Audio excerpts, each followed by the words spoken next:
ಕುಮಾರಸ್ವಾಮಿ ಅವರು ವಾಗ್ದಾಳಿಯನ್ನ ಮಾಡಿದ್ದಾರೆ. ಐಟಿ ಇಲಾಖೆ ಮೂಲಕ ಮೋದಿಯಿಂದ ಸರ್ಜಿಕಲ್ ದಾಳಿ ಆಗ್ತಾ ಇದೆ. ಐಟಿ ಮುಖ್ಯಸ್ಥ ಬಾಲಕೃಷ್ಣನ್ಗೆ ಸಾಂವಿಧಾನಿಕ ಹುದ್ದೆಯ ಆಮಿಷವನ್ನ ಕೊಟ್ಟು ಈ ರೀತಿಯ ದಾಳಿಯನ್ನ ಮಾಡ್ತಾ ಇದ್ದಾರೆ. ಕೇಂದ್ರ ಸರ್ಕಾರದಿಂದ ಆಡಳಿತ ಯಂತ್ರದ ಗರಿಷ್ಠ ದುರುಪಯೋಗ ಆಗಿದೆ ಅಂತ ಹೇಳಿ ಮೊದಲ ಬಾರಿಗೆ ಸಿಎಂ ಕುಮಾರಸ್ವಾಮಿ ರಿಯಾಕ್ಟ್ ಮಾಡಿದ್ದಾರೆ. ವಿರೋಧಿಗಳನ್ನ ಮಣಿಸಲು ಭ್ರಷ್ಟ ಅಧಿಕಾರಿಗಳನ್ನ ಇಲ್ಲಿ ಬಳಸಿಕೊಳ್ತಾ ಇದ್ದಾರೆ ಅಂತ ಹೇಳಿ ಪ್ರಧಾನಿ ಮೋದಿಯ ವಿರುದ್ಧ ಸಿಎಂ ಕುಮಾರಸ್ವಾಮಿ ವಾಗ್ದಾಳಿಯನ್ನ ಮಾಡಿದ್ದಾರೆ. ಐಟಿ ಇಲಾಖೆ ಮೂಲಕ ಮೋದಿಯಿಂದ ಸರ್ಜಿಕಲ್ ದಾಳಿ ಆಗ್ತಾ ಇದೆ. ಐಟಿ ದಾಳಿಯ ಮುಖ್ಯಸ್ಥ ಬಾಲಕೃಷ್ಣನ್ ಅವರಿಗೆ ಸಾಂವಿಧಾನಿಕ ಹುದ್ದೆಯ ಆಮಿಷವನ್ನ ಕೊಟ್ಟು ಈ ರೀತಿಯ ದಾಳಿಯನ್ನ ಮಾಡ್ತಿದ್ದಾರೆ. ಐಟಿ ಕೇಂದ್ರವನ್ನ ದುರುಪಯೋಗ ಮಾಡ್ಕೊಳ್ತಿದ್ದಾರೆ ಅಂತ ಹೇಳಿ ಮೋದಿಯ ವಿರುದ್ಧ ಎಚ್.ಡಿ. ಕುಮಾರಸ್ವಾಮಿ ಅವರು ಈ ರೀತಿಯಾಗಿ ವಾಗ್ದಾಳಿಯನ್ನ ಟ್ವಿಟರ್ ಮೂಲಕ ಮಾಡಿದ್ದಾರೆ. ಗಮನಿಸ್ತಾ ಇದ್ರೆ ಯಾವ ರೀತಿ ಅವರು ಟ್ವೀಟ್ ಮಾಡಿದ್ದಾರೆ ಅನ್ನೋದನ್ನ. Real surgical strike is out in the open through IT department raids ಅಂತ ಹೇಳಿ ಇಲ್ಲಿ ರಿಯಲ್ ಆಗಿ ಸರ್ಜಿಕಲ್ ದಾಳಿ ಅಂದ್ರೆ ಇದು ಅನ್ನೋ ಅರ್ಥದಲ್ಲಿ ಹೇಳಿದ್ದಾರೆ. ಜೊತೆಗೆ ಇಲ್ಲಿ ಸಾಂವಿಧಾನಿಕ ಹುದ್ದೆಯ ಆಮಿಷವನ್ನ ಐಟಿ ದಾಳಿಯ ಆಫೀಸರ್ ಆಗಿರುವಂತಹ ಬಾಲಕೃಷ್ಣ ಅವರಿಗೆ ಕೊಟ್ಟು ಅವ್ರ ಮೂಲಕ ಶಿವಮೊಗ್ಗಕ್ಕೆ ರಾಘು ನಾಮಪತ್ರ ಸಲ್ಲಿಸ್ತಾ ಇದ್ದಾರೆ. ಅಲ್ಲೊಂದು ಸಭೆ ಇದೆ, ಅದು ಮುಗಿಸ್ಕೊಂಡು ರಾತ್ರಿ ಟೈಮ್ ನಾವು ವಾಪಸ್ ಬರ್ತೀನಿ, ಅವರು ಹೆಲಿಕಾಪ್ಟರ್ ವಾಪಸ್ ಬರ್ತಾರೆ. ಈಗೇನು ಐಟಿ ರೈಡ್ ನಡೀತಾ ಇದೆ ಅದು ರಾಜಕೀಯ ಪ್ರೇರಿತ ಮತ್ತೊಂದು ಮಗದೊಂದು ಹೇಳೋದಕ್ಕೆ ಅರ್ಥ ಇಲ್ಲ.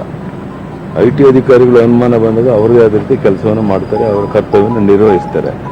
ಅವರು ಪ್ರಾಮಾಣಿಕರಿದ್ದರೆ ಯಾವುದೇ ಅಡ್ಡಿ ಆತಂಕಗಳಿರೋದಿಲ್ಲ, ಅವ್ರು ನೆಮ್ಮದಿಯಿಂದ ಇರಬಹುದು. ಇದು ಹಗುರವಾಗಿ CBI ಅಧಿಕಾರಿಗಳ ಬಗ್ಗೆ ಐಟಿ ಅಧಿಕಾರಿಗಳ ಬಗ್ಗೆ ಮಾತನಾಡುವಂಥದ್ದು.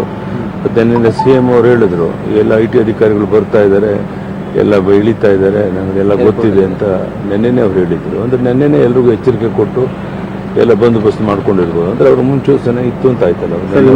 ಮುಂದೆ ಪುಟ್ಟರಾಜು ಅವರು ಬೆಳಗ್ಗೆ ಪಕ್ಷೇತರ ಅಭ್ಯರ್ಥಿ ಸುಮಲತಾ ಅವರ ತಂತ್ರಗಾರಿಕೆ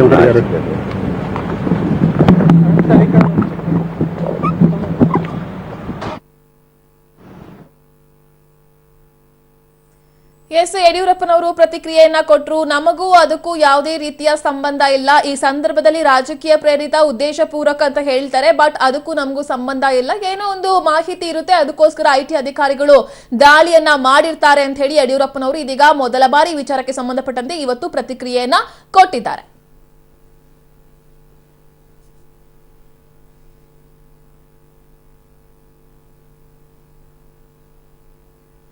ಇವಾಗ ಏನಷ್ಟು ಮಾಹಿತಿಯನ್ನ ಕೊಡ್ತಾರೆ ನಮ್ಮ ರಿಪೋರ್ಟರ್ ಬದ್ರುದ್ದೀನ್. ಒಂದು ಮಾತನ್ನ ಇಲ್ಲಿ ಸಿಎಂ ಕುಮಾರಸ್ವಾಮಿ ಅವರು ಟ್ವೀಟ್ ಮೂಲಕ ಮೆನ್ಷನ್ ಮಾಡ್ತಾರೆ. ಐಟಿ ದಾಳಿಯ ಮುಖ್ಯಸ್ಥ ಬಾಲಕೃಷ್ಣನ್ಗೆ ಸಾಂವಿಧಾನಿಕ ಹುದ್ದೆಯ ಆಮಿಷವನ್ನ ಕೊಡಲಾಗಿದೆ, ಅವ್ರ ಮೂಲಕ ದಾಳಿಯನ್ನ ಮಾಡ್ತಿದ್ದಾರೆ ಅಂತ. ಏನ್ ಕತೆ ಇದು ಅಂತ ಹೇಳಿ ಬದ್ರುದ್ದೀನ್. ಐಟಿ ದಾಳಿ ವಿಚಾರದಲ್ಲಿ ಇದು ಸೇಡಿನ ದಾಳಿ ಅನ್ನೋದನ್ನ ನಿನ್ನೆಯಿಂದನೇ ಹಿಂದೆನೂ ಕೂಡ ಕುಮಾರಸ್ವಾಮಿ ಅವರು ಆರೋಪ ಮಾಡ್ಕೊಂಡ್ ಬರ್ತಿದ್ರು. ಐಟಿ ದಾಳಿಯ ಮುನ್ಸೂಚನೆಯನ್ನ ನಿನ್ನೆ ಕುಮಾರಸ್ವಾಮಿ ಅವರು ಕೊಟ್ಟಿದ್ರು. ಅವರಿಗೆ ಇರುವಂತದ್ದು ಏನು ಅಂತ ಹೇಳಿದ್ರೆ ಕರ್ನಾಟಕದಲ್ಲಿ ಐಟಿ ವಿಭಾಗದ DG ಆಗಿರುವಂತಹ ಬಾಲಕೃಷ್ಣನ್ ಅವರೇ ಈ ದಾಳಿಯನ್ನ ಮಾಡ್ತಾ ಇರೋದು, ಅವರ ನೇತೃತ್ವ ಆಗ್ತಾ ಇರುವಂತದ್ದು.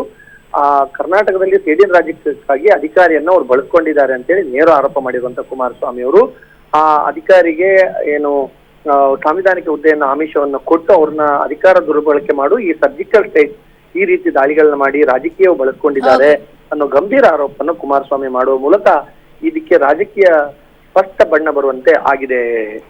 Okay, thank you Badruddin.